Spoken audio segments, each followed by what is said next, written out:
Who are your influences?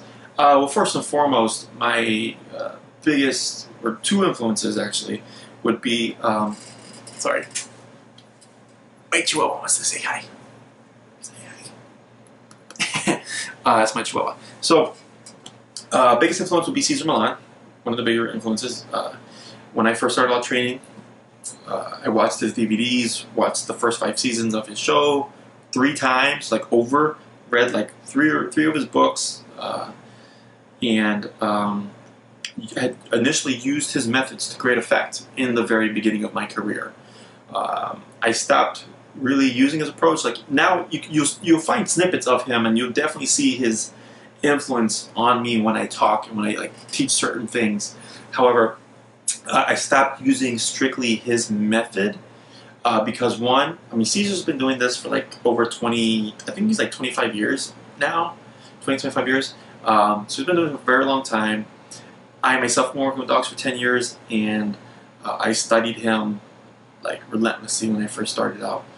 And you know, I would watch something and I'm like, how did he do that? And I would rewind it and watch it again, rewind it, watch it again, rewind it, watch it again, until I picked it up. And then, you know, just replicated it. So I can use a slip leash to great effect, just like he can. However, what I found with people is, you know, I'm teaching you how to act a certain way or be a certain way, which is very difficult for people to do. Some people just have a very soft demeanor, so getting them to like have a nice, confident presence and stuff like that, you know, it takes time. Like people always fall back into old habits, especially when we have a very confident dog with a very kind of submissive personality, with a person with a very submissive personality, very difficult to work with. So he's a great influence on me, and my other influence would be Richard Hines, the Miami Dog Whisperer, who is kind of like along the lines of Caesar in the way of thinking and stuff, like, you know, being like a dog, the psychology and all that and everything, except he's adapted it to remote collar training, but not just with behavior, but his level of obedience and what he can achieve in just a short amount of time with the remote collar is incredible. So, you know, I studied with him for 3 months down in Miami, Florida. Best money I ever spent to advance my knowledge, because when I was doing strictly Caesar methods, I came across 2 dogs. One was a severely nervous case, and the other was a severe aggression case. And I was very limited what I could do. Like, we made progress, but these 2 dogs were definitely on a different level, and that's what, like, I started to seek out. Like, you know, how can I advance these dogs even further? I saw a lot of YouTube videos, a lot of other trainers, you know, Tyler Mudo, Jeff Gelman, Sean O'Shea.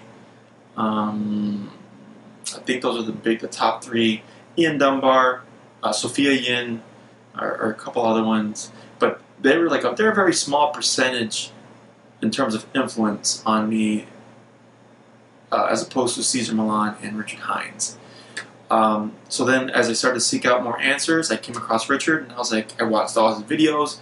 I was able to decipher certain things that when I'm watching him, like, I was able to kind of figure out what he did, and that advanced my knowledge a lot. So, you know, I contacted them and I was like, hey, would you be willing to do an internship? They said, yeah. So then I spent 2 years, you know, working and saving money, and in 2013 or 14, I can't remember, I traveled down to Miami, Florida, and I spent 3 months with him, following him around, you know, being a shadow and working with him one-on-one to work with my dogs, and just talking back and forth about dog behavior, and definitely learned a tremendous amount of information, because he's been working with dogs almost 20 years as well, within that 3-month time frame. So those would be my 2 biggest influences. And Poncho says, thanks for watching.